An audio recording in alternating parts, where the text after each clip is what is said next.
the worst outcome in the world is not having self-esteem. Why? Yeah, it's a tough one. Well, I look at the people, and I don't want to offend anybody, but I look at the people who don't like themselves, and that's the toughest slot because they're always wrestling with themselves, and it's hard enough to face the outside world, and no one's going to like you more than you like yourself. So if you're struggling with yourself, then the outside world becomes an insurmountable challenge. And it's hard to say why people have low self-esteem. It might be genetic. It might just be circumstantial. A lot of times I think it's because they just weren't unconditionally loved as a child. And that sort of seeps in at a deep core level.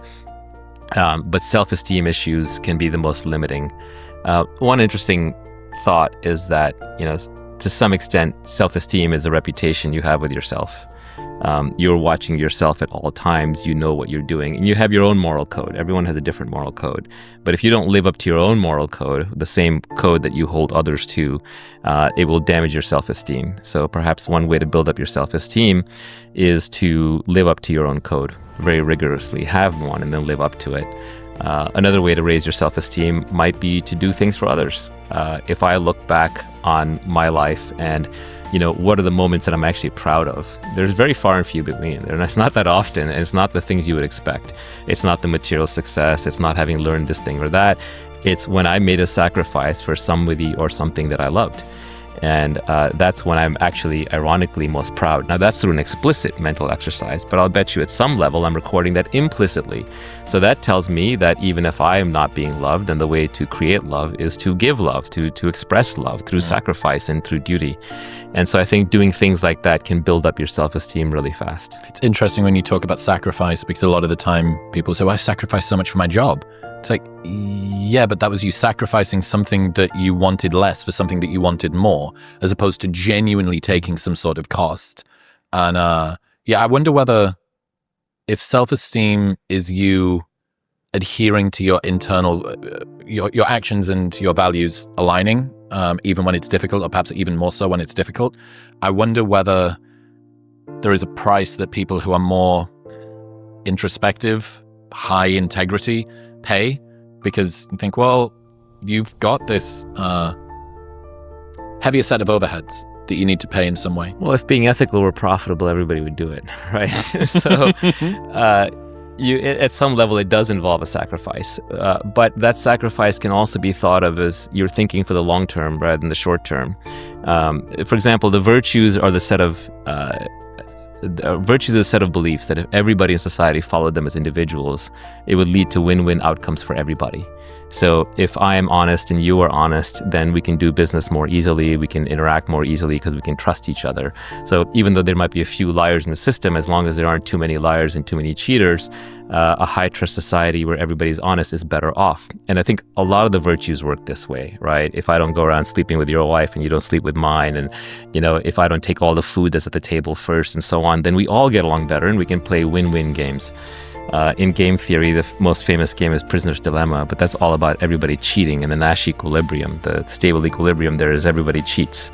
And the only way you can play a win-win game is if you have long-term iterated moves. But that's not actually the most common game played in society. The most common game played is one called a stag's hunt, where if we cooperate, we can bring down a big stag and both have big dinners. But if we don't cooperate, then we have to go hunt like rabbits and we each have small dinners. So most of, and that game has two stable equilibriums. And one could be where we're both hunting the rabbit, and one could be where we're hunting the stag. So the high trust society is a more virtuous society where I can trust you to come hunt the stag with me and show up on time and do the work and divide it up properly. So you want to live in a system where everybody has their own set of virtues and follows them, and then we all win. But I would argue you don't need to do that for sacrifice. You don't need to do that for other people. You can do it just purely for yourself. You will have higher self-esteem. You will attract other high virtue people. Would I go on a stag hunt with me? Correct. Yeah, that's right. And if you're the kind of person who long-term signals ethics and virtues, then you'll attract other people who are ethical and virtuous. Whereas if you are a shark, you will eventually find yourself swimming entirely amongst sharks, and that's an unpleasant existence. But again, this goes back to the equivalent of the marshmallow test. And by the way, the marshmallow test does not replicate. I saw it got replication crisis hard right. recently. But it is about trading off the short term for the long term. And so I think for a lot of these so-called virtues, there are long-term selfish reasons to be virtuous. Yeah. Did you deal with self-doubt in the past? Is that something that was a hurdle for you to overcome? Yes and no. I think I dealt with self-doubt in the sense that, I don't know what I'm doing and I need to figure it out. But I didn't doubt myself in the way of somebody else knows better than me for me, or that, I'm an idiot or I'm not worthwhile or anything that. I guess I had the benefit of I grew up with a lot of love. Like the people around me love me unconditionally. And so that just gave me a lot of confidence. Not the kind of confidence that would say I have the answer, but the kind of confidence that I will figure it out and I know what I want, or only I am a good arbiter of what I want. Yeah, that level of self-belief, I suppose, allows you to determine what is it that matters to me. My self-esteem, should I chase this thing or not? I can make a fair judgment on that as opposed to being so swayed. But it's such a good point about even if you think you're not consciously logging the stuff that you're doing, there is some that's in the back of your mind. Was it the daemon? Is that what the ancient Greeks or something used to talk about? Also in computer science, like there's a concept of a daemon, which is a program that's always running in the background. You can't see it. Okay. But yeah, it probably comes from the ancient Greek daemon. But yeah, what you know that you don't even know is far greater than what you know, right? You can't even articulate most of the things you know. There are feelings you have that have no words for them. There are thoughts you have that are felt within the body or subconsciously that you never articulate to yourself. You can't articulate the rules of grammar, yet you exercise them effortlessly when you speak. So I would argue that your implicit knowledge and your knowledge that is unknown to yourself is far greater than the knowledge you can articulate and that you can communicate. And so at some level, you're always watching yourself. That's what your consciousness is, right? It's the thing that's watching everything, including your mind, including your body. So if you want to have high self-esteem, then earn your own self-respect. I had this idea, the internal golden rule. So the golden rule says treat others the way that you should be treated, you want to be treated. The internal golden rule says treat yourself like others should have treated you. And it was a riposte to maybe people that didn't grow up with unconditional love in that way. On the love thing, one of the interesting things about love is you can try to remember the feeling of being loved. So go back to when someone was in love with you or someone did love you, and like really remember that feeling, like really sit with it and try to recreate it within yourself.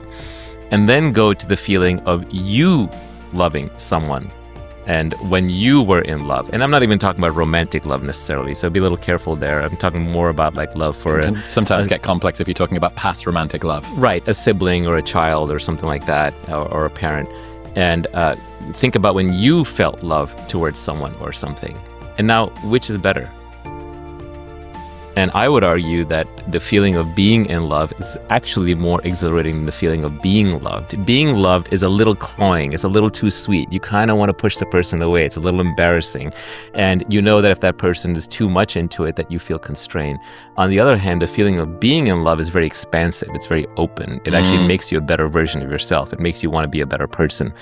And so you can create love anytime you want. It's just that craving to receive it that's the problem.